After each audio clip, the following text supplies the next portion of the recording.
Hey, what's up, Xavier? Hi. Well, welcome to the podcast. Jarrod, thank you for coming on, man. I really appreciate it. And for everybody else watching, welcome to the Scene Snobs Podcast Live. I'm your host, Mick Manhattan, the Scene Snob, and my very special guest, co-host this week is Jarrod Debardlabon. Yes.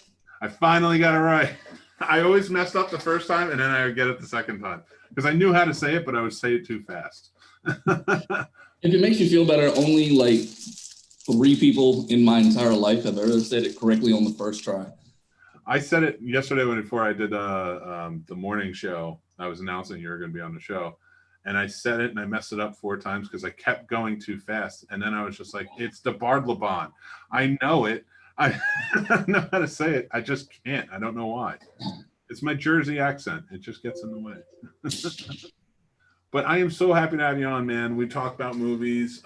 You've been part of the Scene Snobs, joining in, and we're also both talk fatherhood sometimes. So it's a joy to see. And Xavier, thank you for jumping in as well. Appreciate it. But yeah, we were talking a little bit yesterday, and you were saying how you were watching the Mission Impossible movies with your daughter, right?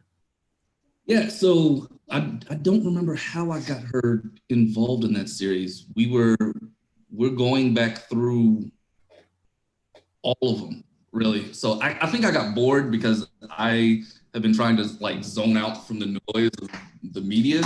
And I was like, okay, I want to watch something that's really entertaining. And I think I was scrolling through Hulu and I saw Ghost Protocol. And I was like, hey, Haley, you want to come watch this with me? So she watched that one. And in the middle of that one, I had to explain certain things of how we got to this. And she was like, well, can I watch the rest of them? I was like, that would actually pretty be good for 6 movies to go through. You know, I love that idea too, because Ghost Protocol is my favorite in the series. I think it's the best one, personally. But I gotta say, going back and watching the first one, like the fourth one is really he finally gets a full team back, and then you go back to the first one, you see him lose his first team. I think that would be an interesting dynamic to revisit. It is. So it makes for things, it really kind of dates the movie at the same time to see how far technology has come. Because they had an internet scene and I was like, I don't remember the internet being that, nope, wait, the internet was that clunky. I was in high school. It was bad. It was really bad. You know, and it's it really does, because you go back and you watch like The Net or Hackers or any of those types of internet-based movies, and you're like, yeah, that's what we were working. So I was actually watching a YouTube video today regarding movies that had aged badly, and they put up Hackers, Lawnmower Man, and Johnny Mnemonic, and I was like, they didn't age that bad. It's just the technology that they use for the CGI kind of just dates the movie. And in my opinion, those are the movies that need to be remade. Because you're right, the stories are good and it works, but yeah, don't make original, like Black Hat was, to me, it wasn't a great movie. But you could bring Hackers back and remake it for this generation. Absolutely. That could be an interesting movie. I mean, rollerblades aside, but we could figure something else out. Hoverboards just kind of rolling around. I think you could do some really cool stuff with that. Like, I think it would make more sense today with how connected people are for Hackers rather than to redo Point Break again. 100% agree, because that makes no sense, because in the remake they kind of went more of a like an internet themed heist, rather than, I mean, it was physical, but like they were playing more, they weren't robbing banks like they were in the original, which kind of worked. It was a gritty feel to it, you know. Actually, that was one of the things that I wanted to ask you about tonight, because I want your perspective, because I think you have a unique perspective on this one. What's your take on the lack of original ideas that come out of Hollywood? Sorry, no, please go ahead, finish. Like I was, I don't know if you remember, but like in the last couple of years, there was The Gamer, followed by Ready Player One, and then there was Snow White and the Huntsman, and then there was Mirror Mirror, and what was the other one? Olympus Has Fallen and White House Down, all in the same year. These coming out, and I was like, do we not have original writers anymore? Like, what happened? You do. You definitely have original writers. So a lot of times what will happen is somebody will write something that is original, and then they're like, well, we just had a hit with this and it needs a sequel. So let's take it and they'll give it to like a well-known writer and say, rewrite this and fit it into this movie. One of the more famous examples of that is the Trolls 2 movie. Recently, like the Trolls 2 movie was not written for Trolls. It was a completely different movie written, and they needed a Trolls 2. So that had to do with music and somebody trying to steal the music, and they just rewrote it and just put Trolls in it. So they'll do that a lot.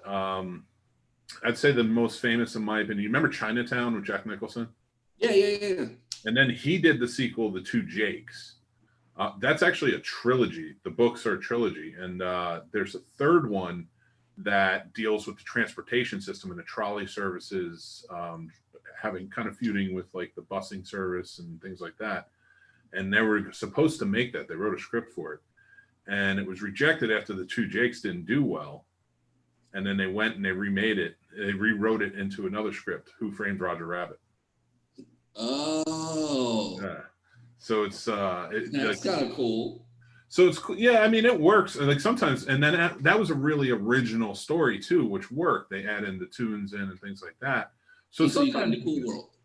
Yeah, you get. I mean, Cool World is a cult classic. We can definitely put there. I don't know that I wouldn't revisit it. I probably would. I just haven't in a long time. So like the lack of originality does suck, because there are a lot of good writers pitching their scripts, and they kind of want to go with the same stuff over and over again. And so the ones that I actually do want to see more of, Amazon kind of did this one on their platform also, was the new Jack Ryan. Was it Jack Ryan? Mm-hmm. Oh yeah, with John Krasinski. Jack Ryan series. I'm actually really involved in invested in that show, and I want to see it do well, because I want to see his turn into making to president for Clear and Present Danger. Yeah. To see that whole turn come full circle. I would love to. So the first season, I forget the name of the book. I think it was I can't remember the name of the book. I think it was like The Bear and the Eagle or something like that. And it followed it pretty good. It adapted in a really good way that kind of followed the Strokes. And then the second season was Clear and Present Danger. And they did a good job with that one. So I would definitely like to see more and more to where they get to like executive order, where he's the president, because I always wanted to see, and we kind of got it with Air Force One, but I always wanted to see Harrison Ford's take on Jack Ryan as the president. I think that would have been good. I think that would have been just to see, because we're talking about the 90s, and during the 90s, I don't think we really kind of delved really deep into series movies. Like you had like your police academies and your Beverly Hills Cops, but nothing where like a series character progressed through each and every movie. So to see some of them come back now, I'm really impressed, and at the same time I want some different remakes to come about. Yeah, I agree with you, but I feel like I like the move to television, especially with the streaming services. I wouldn't want, like, because they did try it with Sum of All Fears, and I didn't think it worked. But I like and they tried it. Oh, they tried it again with Chris Pine too, and I love Chris Pine. Yeah. But it just didn't work. Like it just didn't match well. I don't think his character, his personality worked as well with the character as it should have. Like, if you look at I don't remember the Spy versus Spy movie with Tom Hardy. This Means War. This Means War. Like, Tom Hardy is probably one of my favorite actors right now. Yeah. But that movie did not suit him well. It was not the best received of his movies. Tom Hardy can carry a movie by himself, and that's the most ridiculous thing that I've ever seen.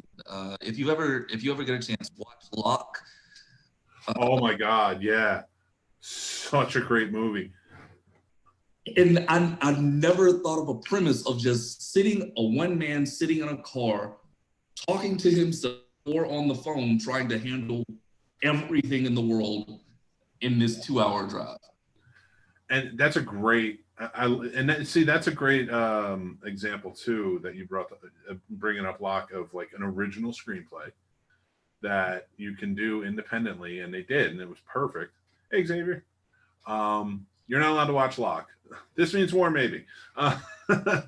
Which, by the way, This Means War is a guilty pleasure for me. I don't know why, it just is. I can watch that movie whenever it's on, but I do acknowledge that it's not great. But Locke, on the other hand, is a great movie, and it's so original. You're right, and his acting, it's with Tom Hardy. He has a gravitas to him that he brings to every role. You're just like, wow, okay, this guy, he can act, man. But then sometimes he'll do a role, and you're like, what are you doing? We know you can act. Stop it, you know? Right. And I think something like, I did not like him as Bane. Although that whole movie was kind of written weird, in my opinion. And I didn't like what they did with him or the choices for him. And I didn't like him. I love the movie Warrior, but I didn't like his acting choices in Warrior. See, that's really funny, because Warrior for me is probably my favorite movie right now of all time. Not for just Tom Hardy, but for the brothers dynamics, for the dad dynamics. Like, I think that was probably the best story that I've seen written out, like in whatever ways it could have gone. You know, I will agree with you on everything on that, and he was good in it. My problem with him was he didn't feel like he was trying to carry the scenes.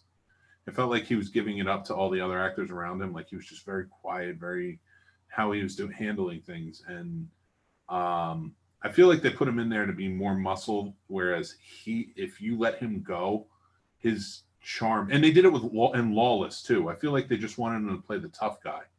Lawless, I was kind of mad at him for, because he has much better gravitas and a much better stage presence when he's given free reign to act. Yeah. Like, Tom Hardy's role in Bronson was probably the most terrifying look into a serial killer that I've seen. I want to sound like that. Dad. Yes. He's watching you guys. And in the basement. How we look? Technology amazes 5-year-olds.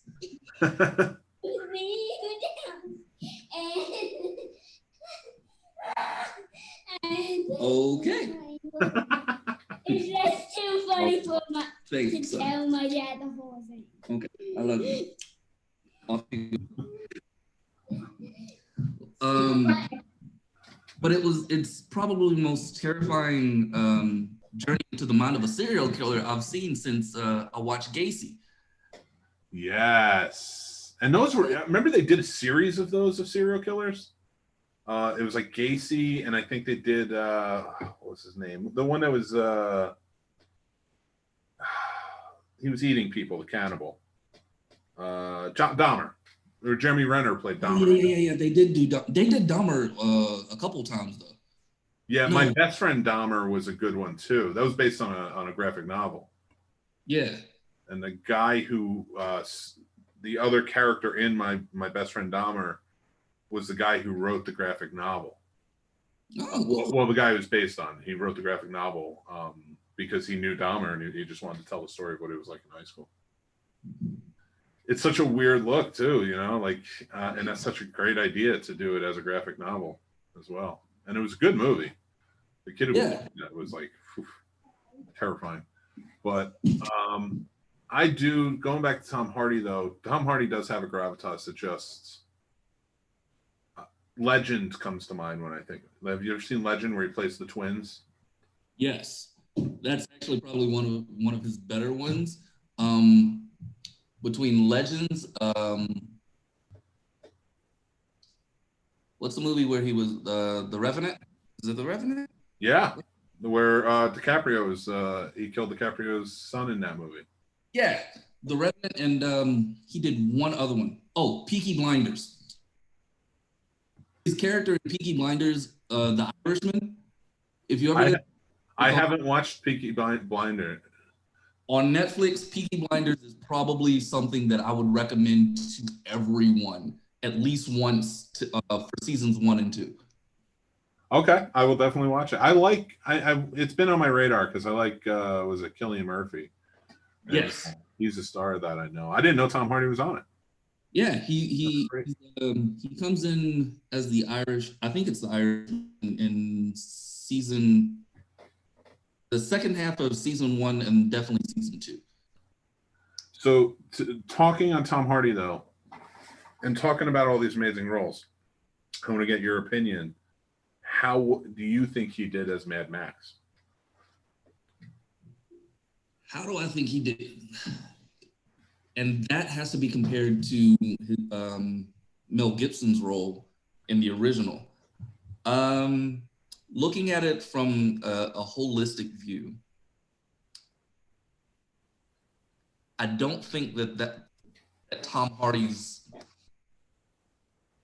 presence Tom Hardy's presence could have been utilized better for that role because he didn't have a whole lot of speaking parts.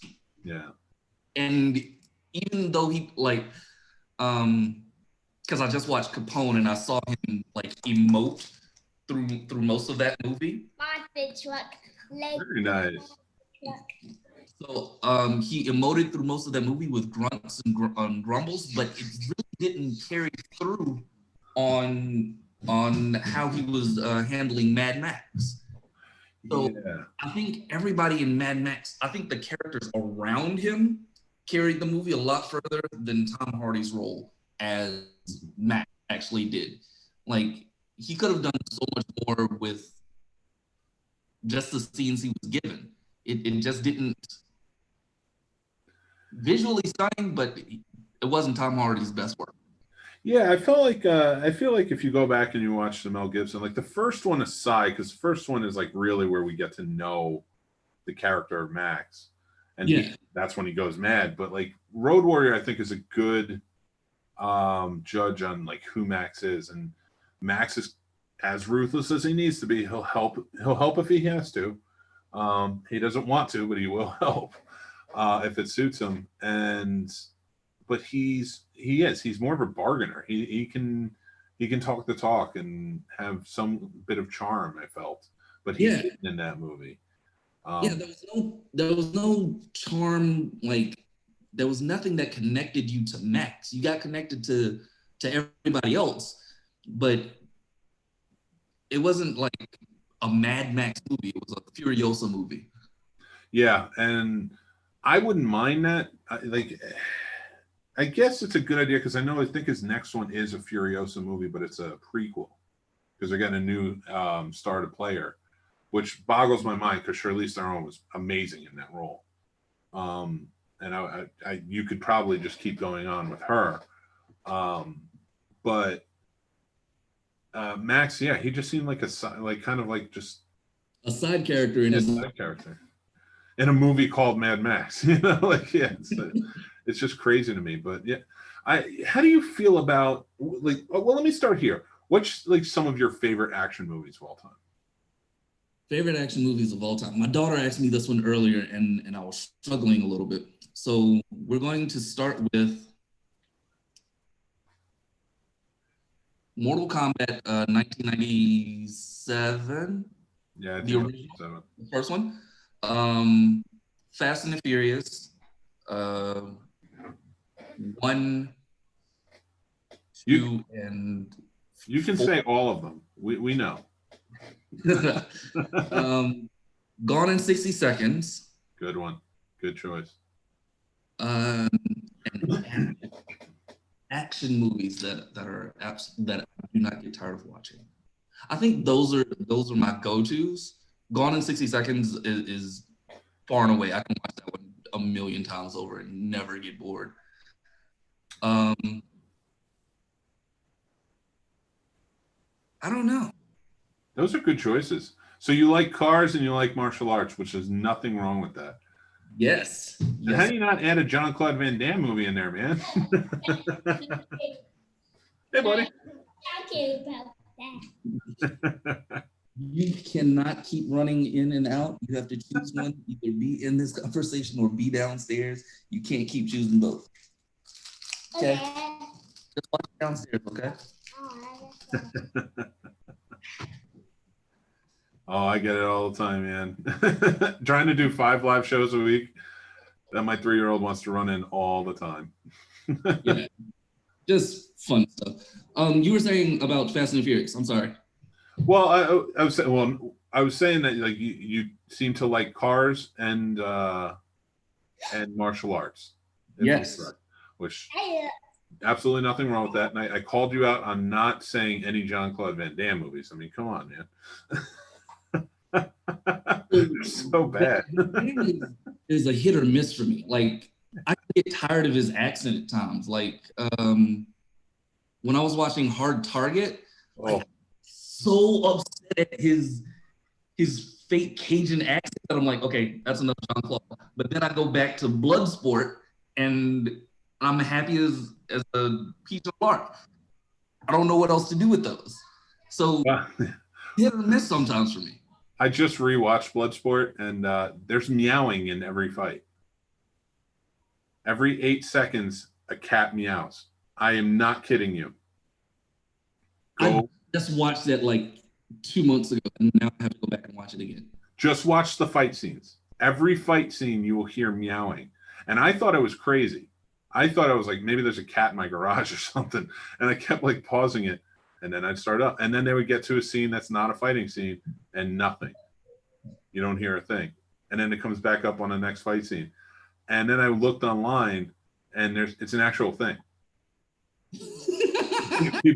people have put the fight scenes up on YouTube and it's just like, yeah, meowing and Bloodsport. And I was like, oh my God. So I'm not crazy. Thankfully. I watched this movie a bunch of times as a kid. But my point of bringing up Jean-Claude Van Damme is I want to get your opinion. Are you a video game guy? Yes. Like, at least old school video games. Old school, yes. Okay.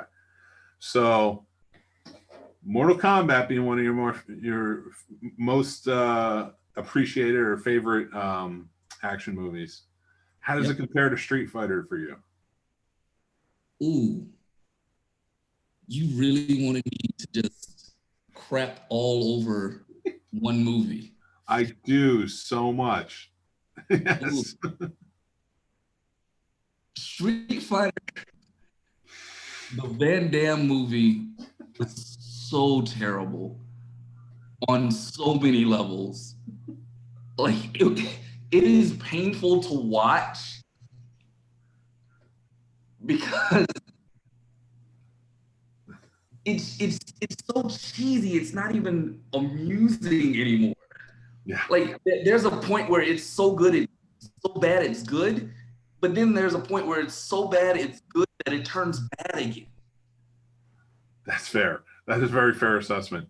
But let me ask you this. Comparing it to Mortal Kombat, which only came out a few years later, what is I'm not putting down Mortal Kombat, but for you, what's the difference? What worked in Mortal Kombat that didn't work for Street Fighter? So what this boils down to is the adherence to the main story, right? So Street Fighter as a whole is a Ryu story. Ryu goes and fights Bison, and it's just Ryu's journey into understanding. Yes. Can I talk to you in a minute? I'll talk to you in a minute. And for Ryu and Ken to kind of be regulated side characters for this movie, they gave a lot more screen time to Chun-Li and Guile, and they just, I don't know how they messed up the story that was built in already to just completely take it in a completely different direction. What was the guy's name who played Sagat? He's a famous actor, and I cannot remember his name, but I see his face right now. Who played who? Sagat, the guy with the eye patch. In Street Fighter, I don't know. Let me find out for you. I will look that up. Oh wow, they only came out a year apart. I didn't realize that. Cannot remember his name. Famous actor in the movie. You mean besides Jean-Claude Van Damme and Raul Julia? Yes. Oh man, Miguel Nunez Jr. is in this movie. Yeah, he played DJ. There's so many people I didn't realize. I don't know. I can't find the guy. It's been so long since because it was Raul Julia played Bison. Kylie Minogue played Cammy.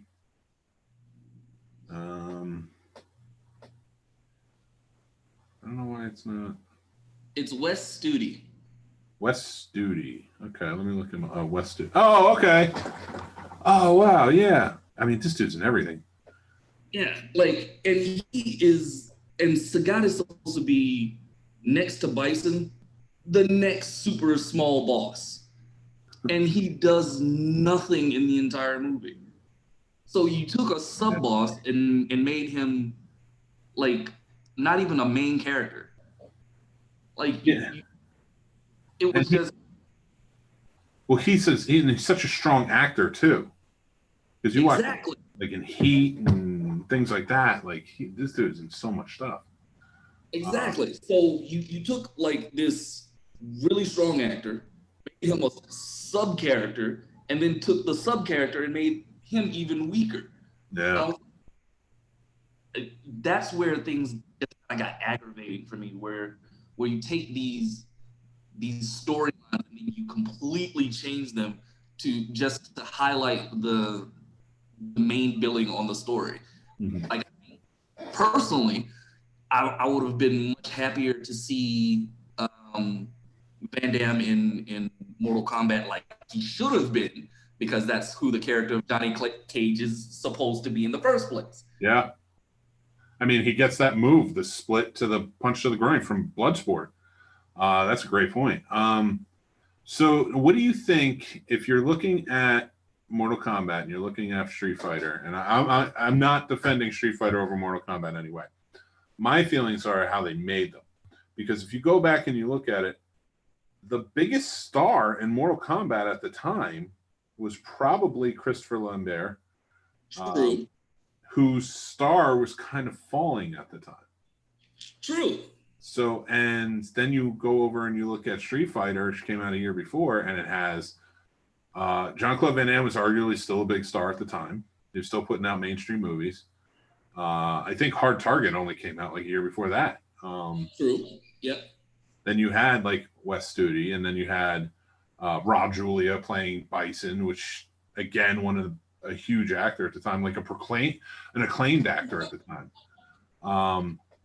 So what do you think was it that why do you think that it worked? Again, was it purely story? Because I mean, you did not have a lot of story. And I'd have to agree, because it seems like Mortal Kombat took their story seriously where Street Fighter didn't. Yeah, and so even if you took into account the other Street Fighter movies, they didn't take their story as seriously. Mm-hmm. Now, similarly for Mortal Kombat 2 Annihilation, that's when they really just focused way too much on trying to make it a video game tie-in rather than just telling the story of the natural progression of the movie. Yeah. So that's where Annihilation went wrong. And they just kind of shoehorned in fights that made absolutely no sense. Like, we're now going to travel the world in spheres just so we can have fight underground. Like, why? What purpose does that serve for the whole story other than to move the plot along? So what would you like to? So I know they're kind of. I think they're remaking Mortal Kombat. I'm fairly certain that they are. Yep. What do you think they would have to do to get it right as a remake? Like, be similar, or should they take in a different direction? So I don't know if you saw Michael Jai White actually did a YouTube version of Mortal Kombat where they retold the entire story of how they got to the actual tournament. And they put a kind of a gritty, realistic take on it, which wasn't too bad. And it was maybe like 13 or so web episodes to get up to that point. And it was just the storytelling of how to get to these movies, or how to get up to the tournament, of why these characters are being thrown together when they're so vastly different, right? So to get the new Mortal Kombat to a good starting position, if you're going to take it through Mortal Kombat 1, 2, or whatever, stick to the story. Mm-hmm. Stick to Liu Kang being the champion of the tournament.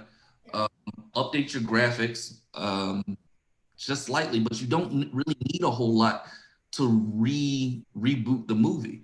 I think if you've played the new Mortal Kombat 11, no, is it 11? MK11? Yeah, I think that's the newest one out. So if you if you look at the story for MK11 and do that, follow the story. You don't have to do a whole lot to improve on something that already works, that you already have a built-in audience for. I think one of the things for video game movies in general is they stray way too far away from what the story in the game is to bring in human characters to make it more realistic to our reality. Well, you know, it's funny you should mention that. Do you think that they should start with something as recognizable to today as like an MK11, or should you go back to like what the story was in the beginning and start fresh? Or can you do a hybrid of the two, do you think? See, I think the thing that works for and this is specifically for MK11.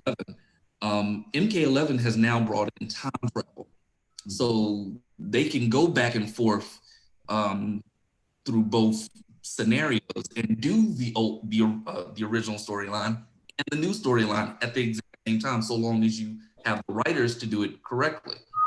Mm-hmm. The problem with video game movies in general is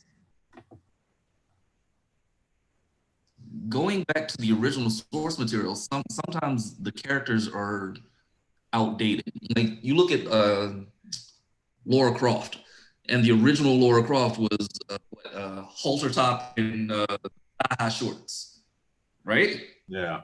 But then you look at the updated Lara Croft, and she's just a girl who's trying to survive her way off of a dangerous situation to get out of an island. She's got on cargo pants, not cargo boots, but tactical boots, and she's just making the best of what she has on her.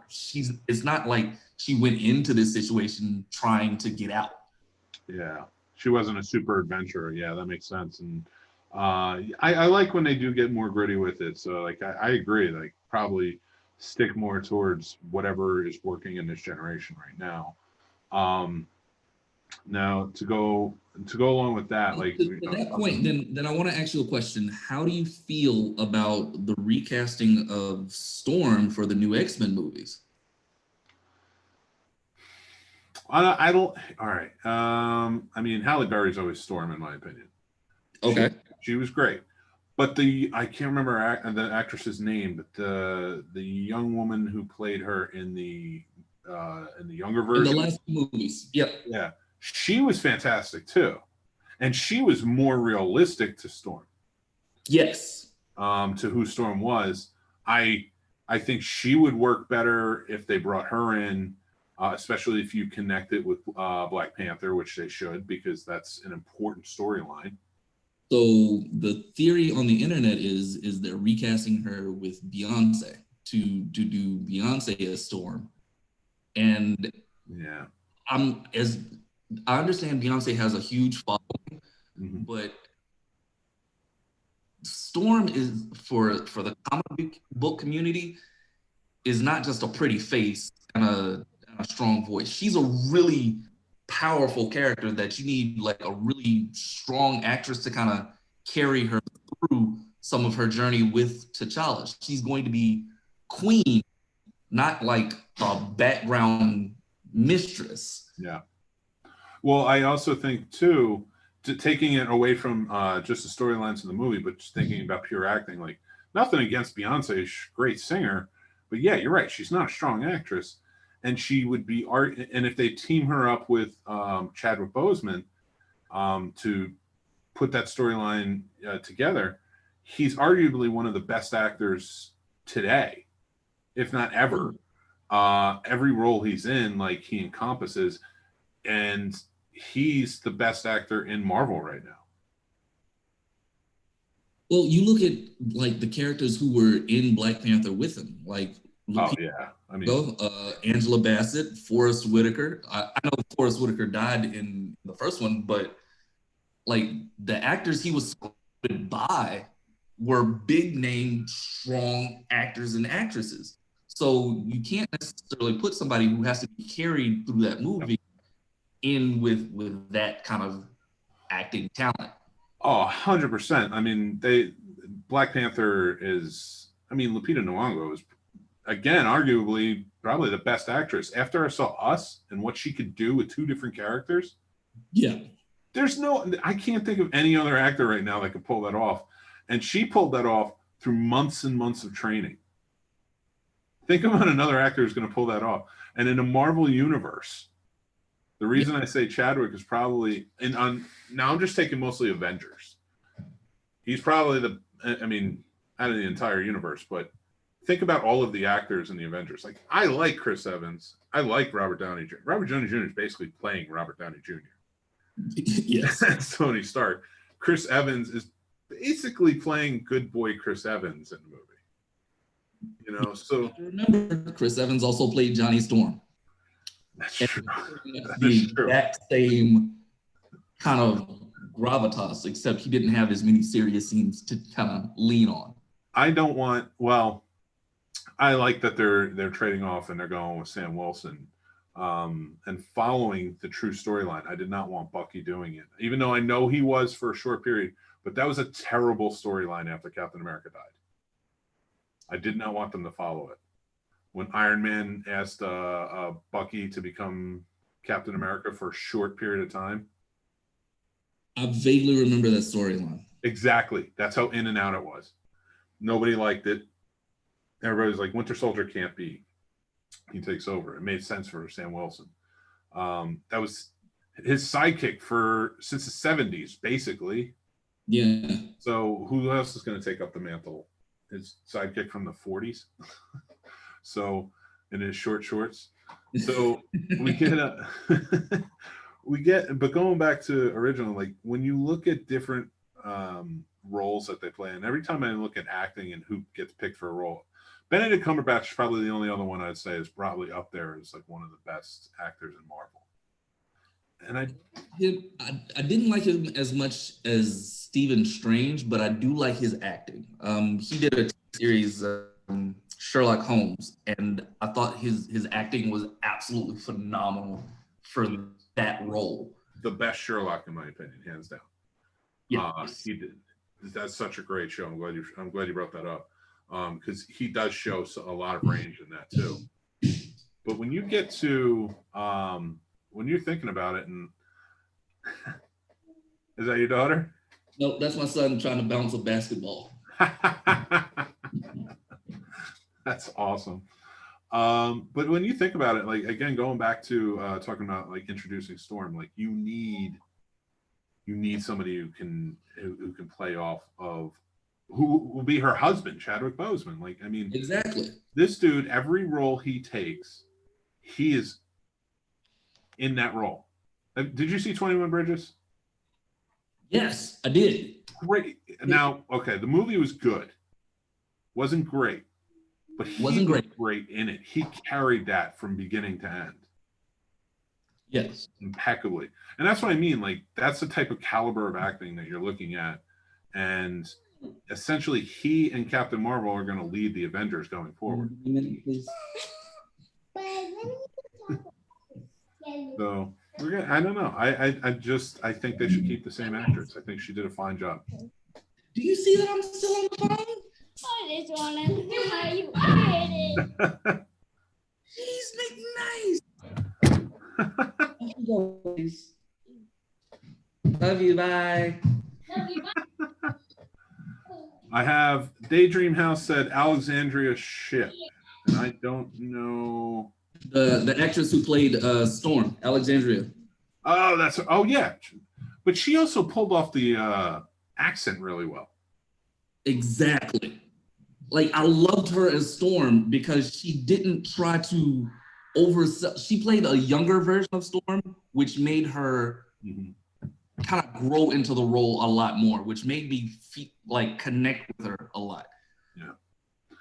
They played the pickpocket part, right? Like, she was a thief. That's how she started. And then she got in with the X-Men. And, oh, man, and that's the thing that sucked. Did you watch the last one, the second abomination that they did on the Dark Phoenix Saga? Yep. How do you get it wrong twice? All right. So they did that, and I thought she was really good in Apocalypse, but they didn't give her enough time. And Storm is too important of a character to not bring in wholly. So I think the problem with the X-Men storylines is they're trying to do the team-up stories before you really establish the individual characters for stories. Like, they're focused so heavily on the big guns, like Professor X, Jean Grey, and the huge stories, and Mystique and Magneto's story. But you miss out on all the individual struggles that each and every character has to go along with. Like, the X-Men universe for comic books is what, 200 to 300 deep? Oh yeah. And all of them have their own backstories and all own individual canons to kind of delve into. But every time we see an X-Men movie, you shoehorn them all into one giant story that you don't connect with the characters as much.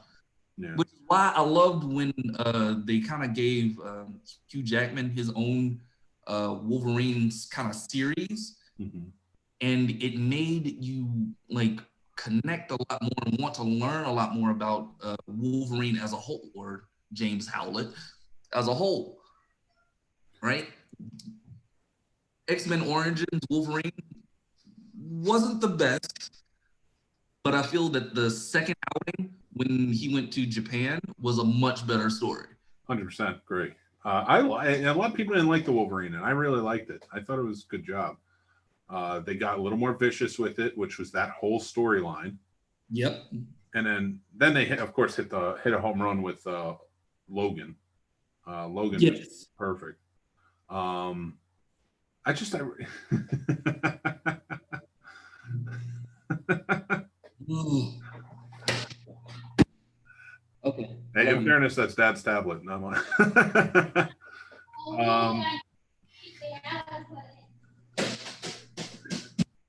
I think my microphones have been knocked over more times by my 3-year-old wanting to sing into them while I'm doing a show than I don't even know if they work anymore.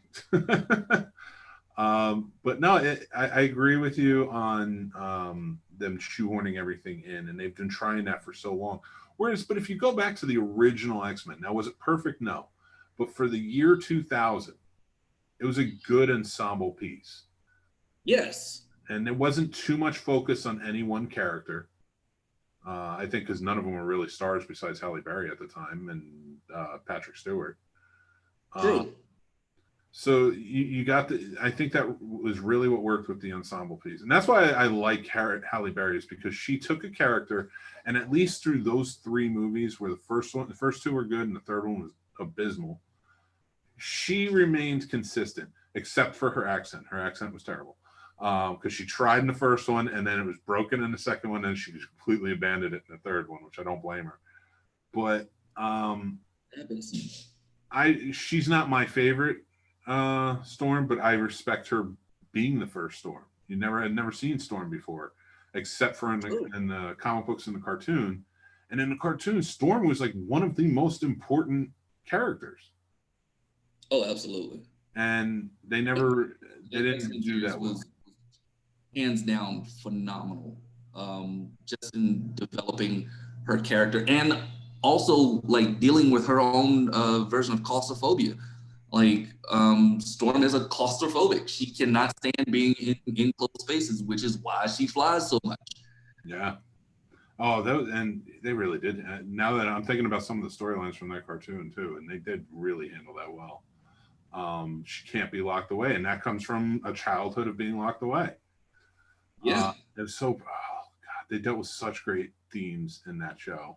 Adult themes too.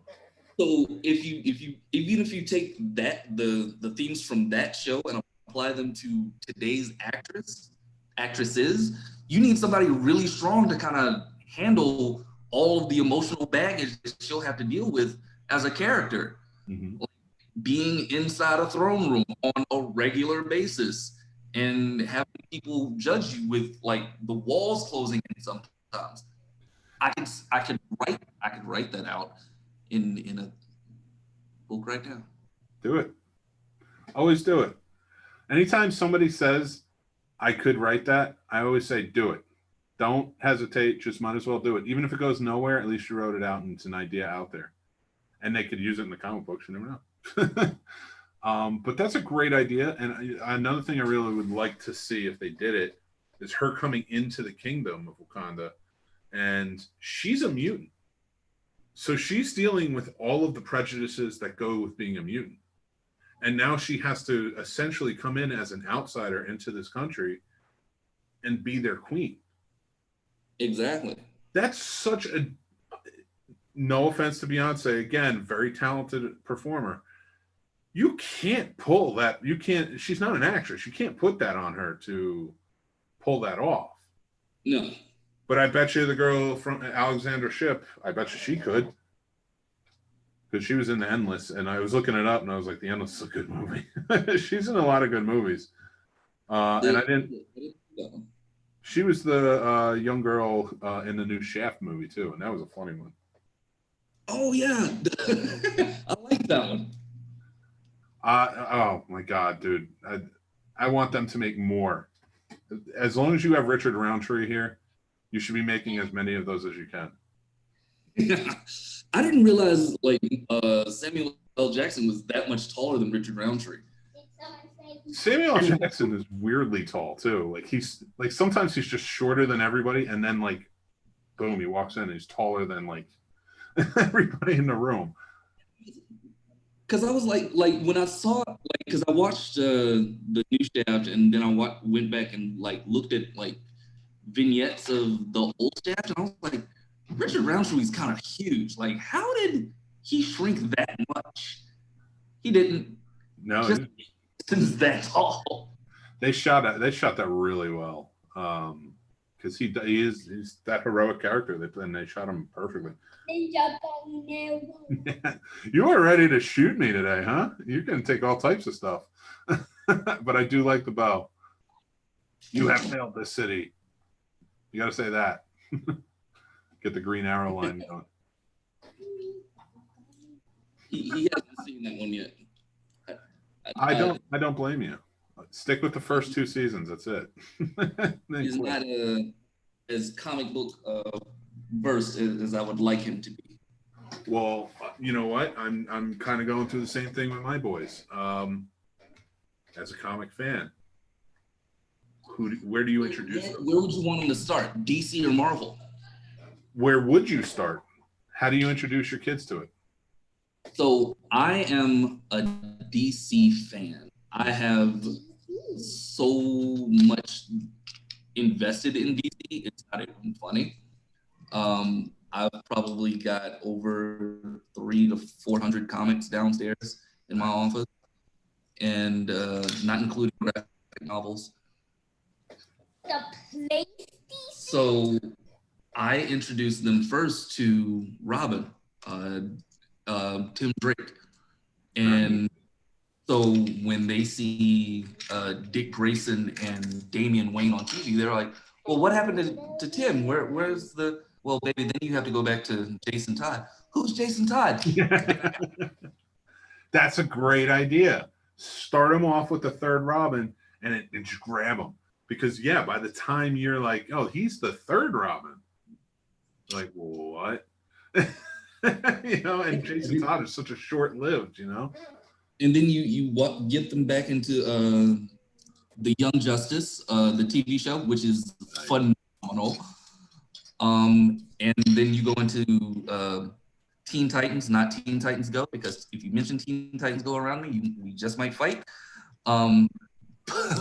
But then you get them into Teen Titans and Young Justice, and then have them ask all their questions. Be like, well, I've got a set of books for you downstairs. Yes. Start there. And that's such an important one, too, because I want to say that I'd probably introduce... You got to introduce a mega storyline for them to get into. And either DC or Marvel. If it's DC, I would probably say... I wouldn't do Crisis on Infinite Earths because that is a really deep... I think if you're going to introduce, you either start after that or before. Oh, jeez. You are come packing. That thing is huge. Yes. Don't shoot Dad, though. Oh, you lost all the darts. Yeah. Smart man. Dots. But we have a few dots. I don't know what it is. I love you to death, but Daddy needs to finish this up, okay? Without hitting me in the head or the face. All right, come on, dude. Off you go. What a relief. Your phone is up. Yeah, it is. That's awesome.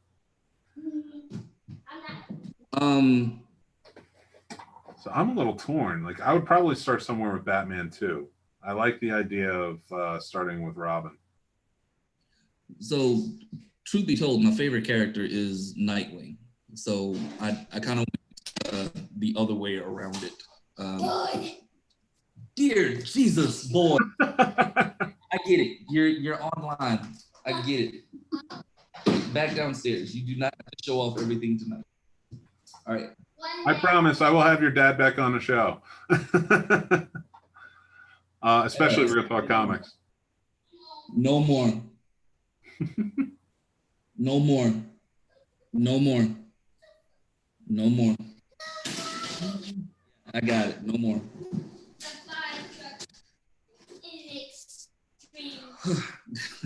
Welcome to parenting.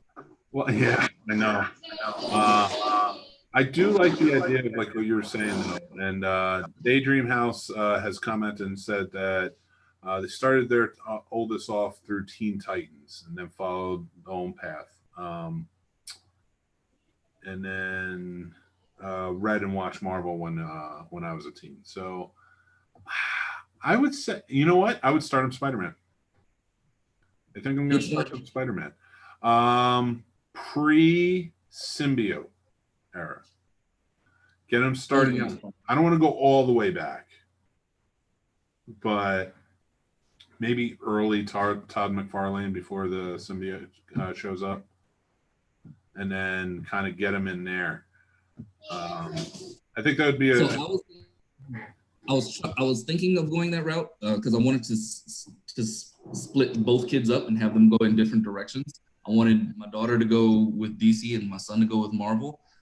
And I was trying to figure out if I wanted him to start him on Ultimate Spider-Man.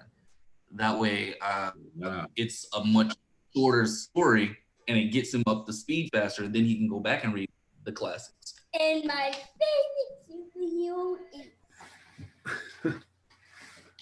Very nice. That's a great choice. I did start my 8-year-old off.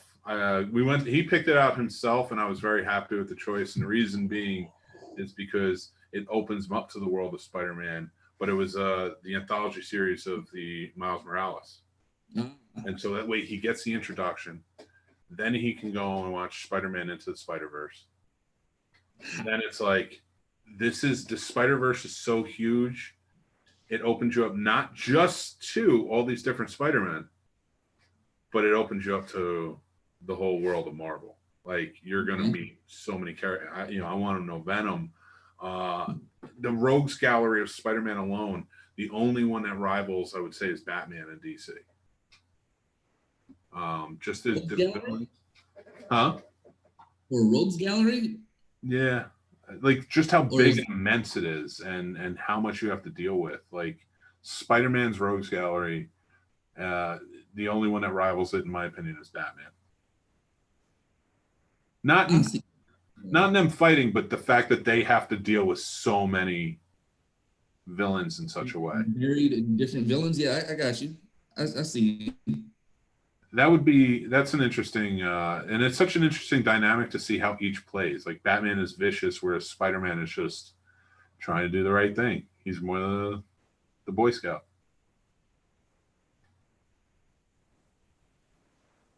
I've always felt that Spider-Man's story as a whole is probably the most tragic story in modern writing that I've ever seen.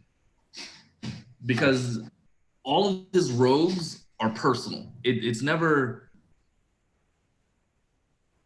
that they're so detached from him that there's some common criminal that he isn't brought into their lives in some way. Where you look at the Green Goblin and how the Green Goblin got so intertwined in not only in his best friend's life, but also in his first girlfriend's life. X, dude, I love you, man. But keep it a minute. It's not that big because... I do love it. It's a great truck. It's supposed to be very big. Hey, it keeps the show lively. But so then you go into like his first girlfriend dying, him trying to get a job, trying to keep a job, getting a job where his alter ego is the most vile, hated person in existence, trying to take care of his aging aunt. Like, his story is just so tragic that it's probably why they keep rebooting it, because you can tell it a million different ways and still care about Spider-Man. Yeah. But that's why I like the Miles Morales take on it, because now you introduce a new Spider-Man who's younger, and he doesn't have as tragic a background. He still has a happy family. So that dynamic is still there. And then it adds a layer of drama to it, because like he steps in and it's like, whereas you had Aunt May, if she can go at any time, she was still very old, Yeah. But whereas with Miles, like, his dad is young, relatively young. His mom is relatively young, so and that's his whole world. And then like, even when he loses his uncle, in the comics, Prowler, that's a huge thing for him. It's a hard hit, and even in the movie itself too. So, but it's also slightly different because he doesn't want that responsibility. True, he does have to. It is so he's in a position where like he has to do things because he has the power instead of him feeling a moral obligation to do those things. Yeah, that's a great point. And it does. That's such a cool dynamic too between he and Peter Parker, because Peter Parker loved getting these. Now he's no longer a powerless geek, and then he just realizes he has to be more responsible after his uncle dies. Again, more tragedy in his life had to take the fun away from him. So, yeah, that's a great point. I don't know. But I want to get my 3-year-old into it, and I think DC was always what I went with as a kid. I read I read Wolverine, I read X-Men, I read Spider-Man. Those were like the big ones I read growing up. Captain America was a big one. So I think the reason DC is always easiest to get into is because Marvel hasn't done as many reboots to their storylines. True. Like to jump in on any Marvel comic, like you've got to read like 37 issues back to kind of figure out what storyline they're on, because all of their storylines are just a continuous story of their lives, instead of like DC, they did the New 52 and then they dropped the New 52 and then went over to a different set of those right after that. And I was like, I'm lost. Yeah, and that is the problem. Although, and because they kept rebooting them, you're right, it loses a lot of people, but they also kept abandoning quickly. Yeah. And New 52, I felt like needed a few years to come around. And because it was just being chopped up and they were saying, okay, these writers aren't getting it done, let's put new writers in to write for it. It's like, all right, so there's no real consistent storyline, but you started off with something that could get to a good place. Nice. Oh, wow, that's a big one.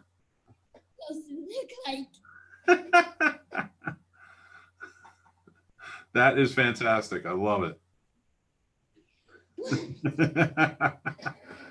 Hey, man, that's what it's about. I'm glad to have you on for this, because then we can prove what fatherhood is like, trying to do anything. Exactly. But at the end of the day, it's the best thing ever. Absolutely. I love him to death. I really do. And it's just and I'm glad you got to watch the Mission Impossible movies. Well, some of them so far with your daughter, and I'm sure you'll continue on. So the funny thing about that one is going through series is me and my daughter. So she watched your favorite series, Back to the Future. This is my favorite to watch. She watched Nice. all of the Police Academies. How did that go? They fall off after a while. That's what she said. She hated them after like Police Academy 3. She was like, I'm struggling to make it through the rest of these. And I was like, I'm sorry, you asked for them. And you stuck with them. That's what I love about it. It's like, you're like, no, there's like 17 of these and you're watching all of them. Yes, that's your problem, not mine. At least with the Mission Impossible movies, I think that they adapted really well with the times. Yes, they continually get better. So she said right now that Ghost Protocol is her favorite. Nice. Got Mission Impossible 3, which is personally my favorite. Good one. To catch up on that one, and then we're gonna go through 5 and 6 after that. So she's got a little bit more, and then we'll figure out my next video series to kind of do. My favorite movie is a car movie. What car movie is your favorite? Remember that other car movie you put on? I put on a lot of car movies. You got to be more specific. Like the car movie With the which one? Huh? Which one? I do not know. What color was the car? One of them was a green monster truck. A green monster truck movie. Was that the did it have the monster in it? didn't have a monster in it. Oh, okay. I watched one recently where there was like an alien inside of a monster truck. Yeah, that ate oil. Oh, yeah, Yeah. I've seen that before. And there's also a game of it. Oh, is there? Yeah, there's a game. Very nice. I downloaded it on your phone. Oh, that must have been one of the that he deleted. My 3-year-old's favorite right now is Blaze, the red monster truck. Yeah, I watched Blaze in the Monster Machine. Nice. Yeah, that's it. Yeah, that is his favorite right now. And I watch it with him. And my favorite on that show is Pickle. And that's only a kid movie. A show, not a movie. That is a show. That's fair. Unfortunately, these days, I don't get away with a lot of movies. I have to watch a lot of Nick Jr. I have to watch everything once everybody goes to sleep. Right there. I have a movie I have to finish for tomorrow's show. 1932's Freaks. So I finish that up tomorrow. Yeah. It's a very weird movie. It's a good movie. It's just very weird. It's about a freak show in a circus in the 30s. And it was starring an actual freak show lineup.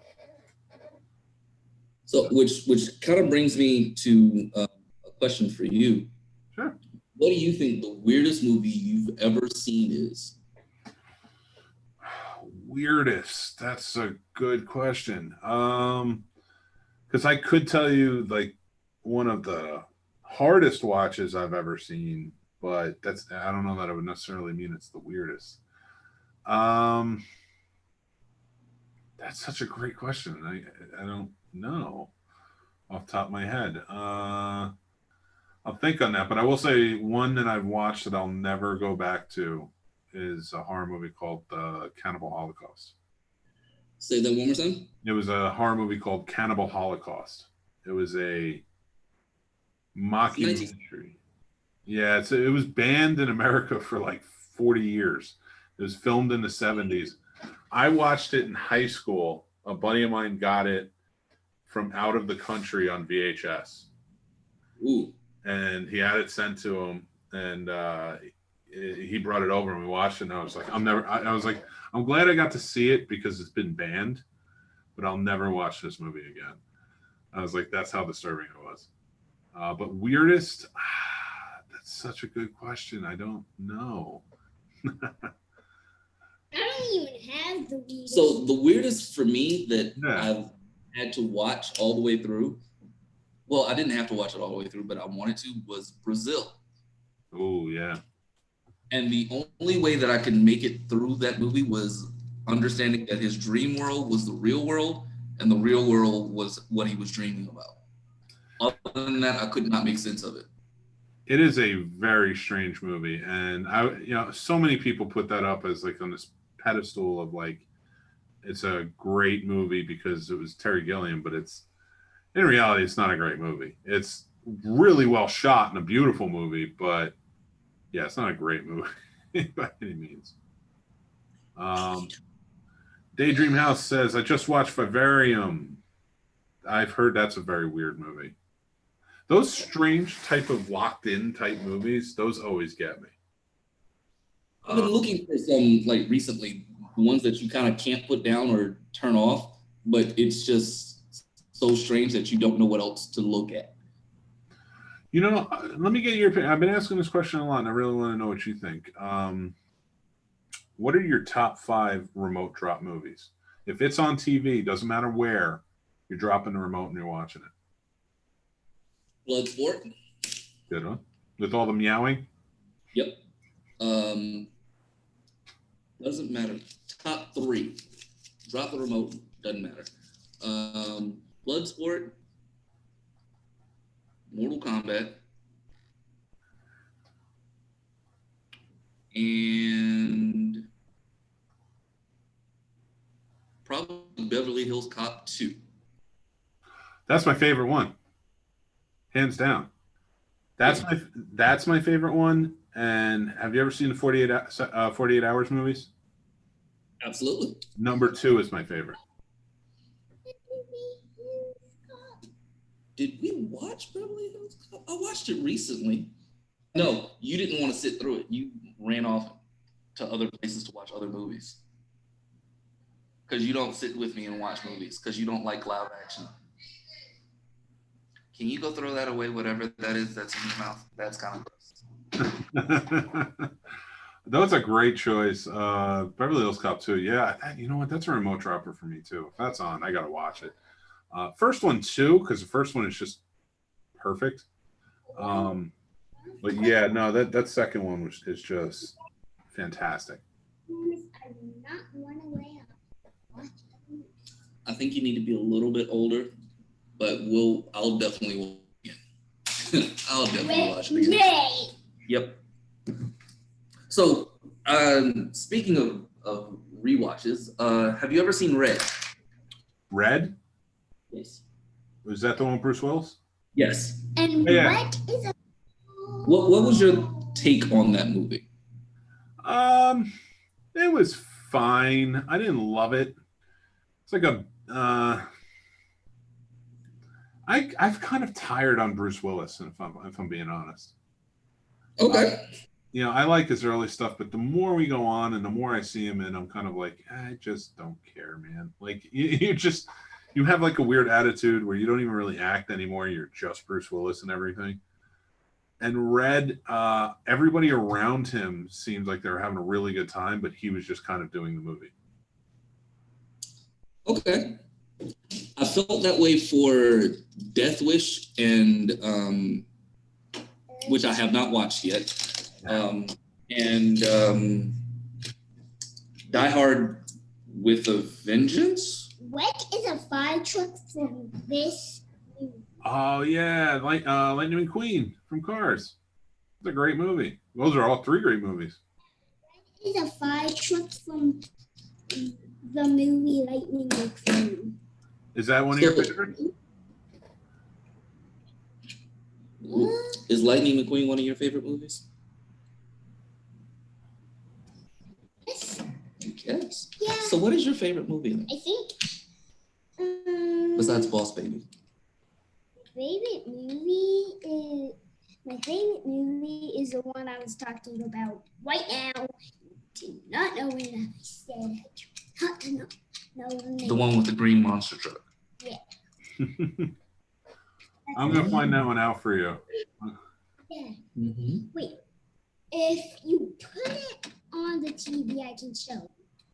On which? On green monster. Yeah. If you put it on the TV downstairs, because I watched it on the TV downstairs. That's how you see what. Okay. We'll tomorrow, because it's 11 o'clock almost, and you need to be in bed a while ago. That is fair. So this is Mr. Mick. Say hi, Mr. Mick. Hi, Mr. Hey, buddy. Hey, I'm going to talk to you later. I'm gonna talk to you. I had a fun time talking with you, Xavier. Thank you. Brush your teeth and go get in bed. Come on, buddy. Love you, bye. Brush your teeth and get in the bed. Daydream, I will agree with you. Suspiria, the remake, was weird, and so is the original. The only saving grace, I didn't like either of them, but the only saving grace of the original was the soundtrack by Goblin. I will always listen to anything by Goblin. And Helen Mirren was a badass in Red. Absolutely. And she's great, and I love her in the new Fast and Furious movies. Oh yeah, she did play the mom. Yeah. I hate those. She's I hated Hobbs and Shaw so much. Why? I loved Hobbs and Shaw. I thought they were great together. Together, maybe, but not as a Fast and Furious franchise. Like, Fast and Furious has now completely jumped the shark. Like, oh God, they jumped the shark. They jumped the shark a while ago. I'll agree with that, but like that one was so over the top, it wasn't even close to being funny. Like, I don't even.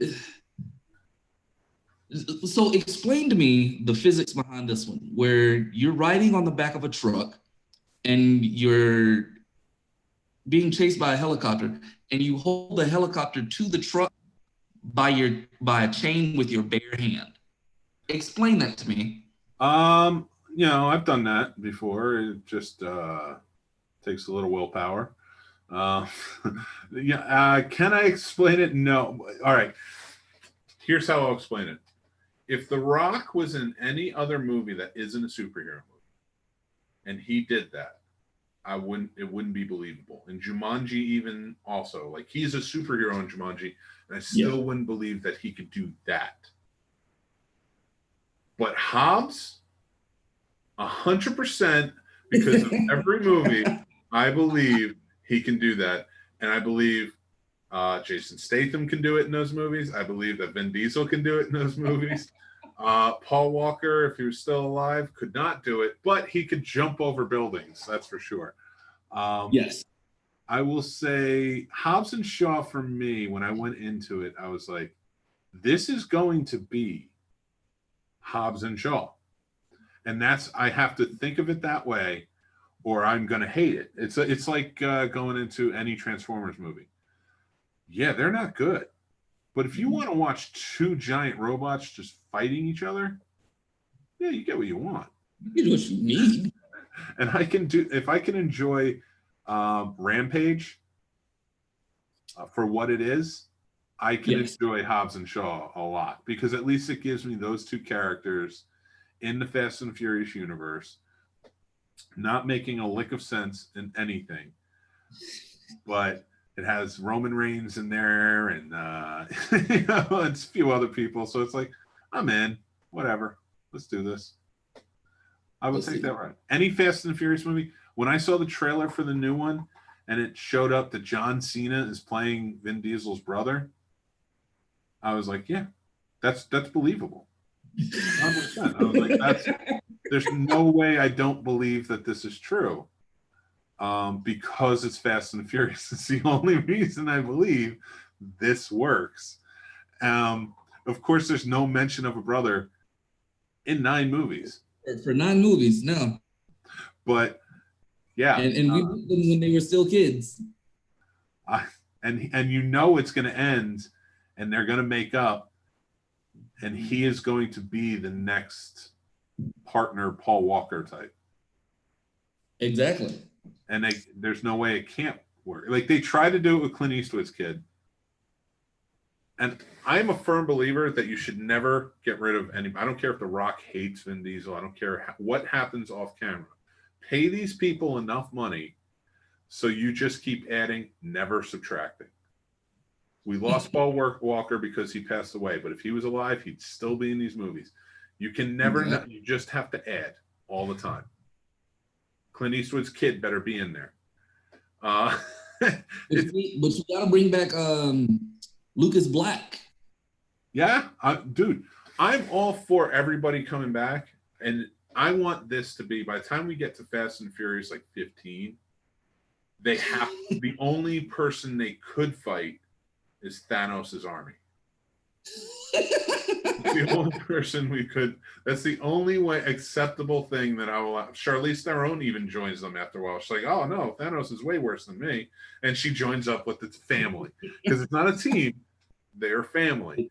And I am along to, for lack of a better term, I'm always along for the ride.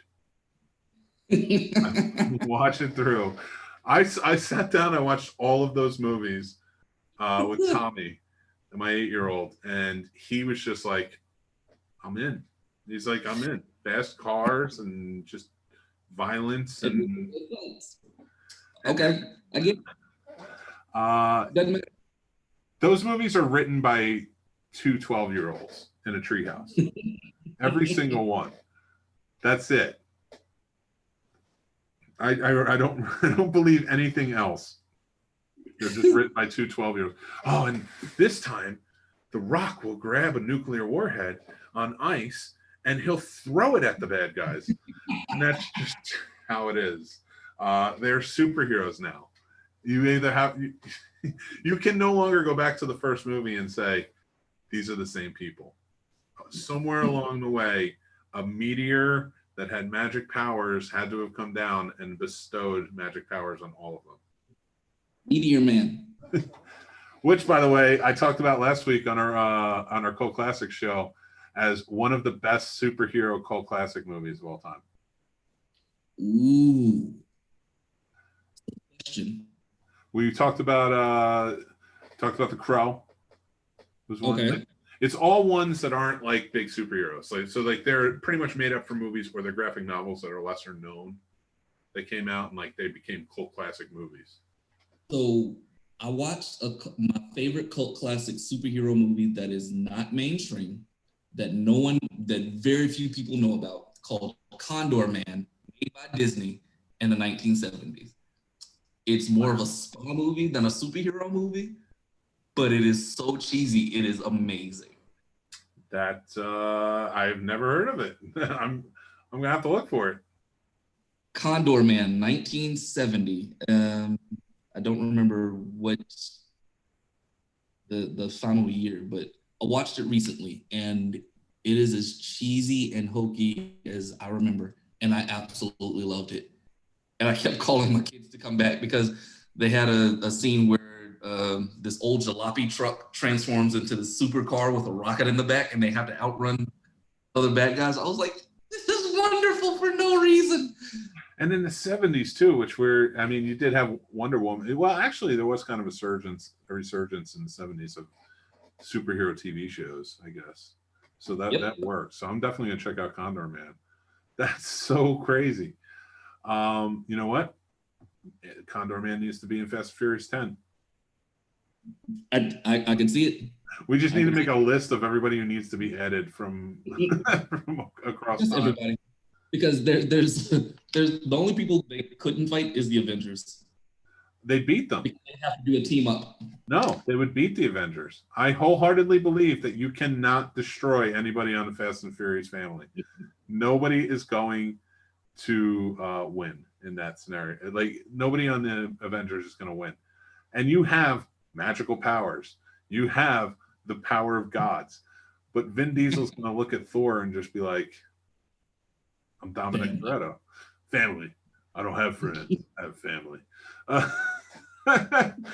And I'll tell you what, on that note, we need to have a part 2. I need you back on the show, man. Because now that I know you like comic books, we're going to have a long talk. Because I want to talk about some stuff. And this is some good questions you posed. But I do appreciate everybody who's been watching and chipping in. Daydream House, thank you so much. Elise17 TVX, thank you. Janae 42, you guys are awesome. Thank you for all your comments. Jarrod, I had an awesome time. You are a geek through and through, and I like the way you think. So that's awesome. So you're coming back on this show or the showcase, whichever one. The showcase is just kind of like have a drink, hang out, and we'll talk about whatever. But you're a great host. All right, man. I'm gonna come up with some themes and we're gonna talk. But thank you so much for joining in, and thank you for everybody for watching. You can check this out in podcast format. What do you got there? I had questions for you. All right, rapid fire. Let's hear them. I want to hear them. What do you think the golden age of movies was? Summer blockbusters was 90s, 80s, or the 2000s?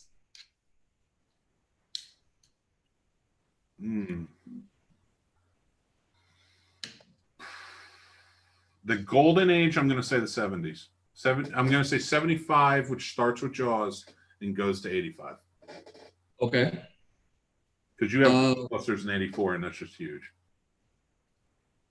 For what happened to thrillers, not horror, but thrillers, like The Good Son, People Under the Stairs, and Seven? I would only say one that People on the Stairs is straight up horror. That deserves a horror spot. It is a great thriller as well. Yes. But it deserves horror because I still have nightmares about that family. not the people under the stairs. No, dude in the gimp, weird, crazy old lady, and the dude in the gimp outfit. That is a horrifying situation to be in. And we talked about that recently on our Wes Craven appreciation episode. And man, it's such a great movie. It's such a great movie. I'm glad you said that. But to answer your question about thrillers, my favorite thrillers, I'm a film noir guy, but my favorite thriller era was maybe like 1986 to 93, 94. Yeah. You had some solid thrillers there. And that you're right. They've kind of gone by the wayside where you get them once in a while. And, well, no, you get a lot of them, but you get a good one once in a while. Yeah, you don't really get good ones anymore. True. I would say Ryan Gosling's put out some really good thrillers. He did a movie called, I think it was 2004, called Fractured with Anthony Hopkins, which is a fantastic movie if you haven't watched it. Watch that. The Lincoln Lawyer was a good one. The Lincoln Lawyer.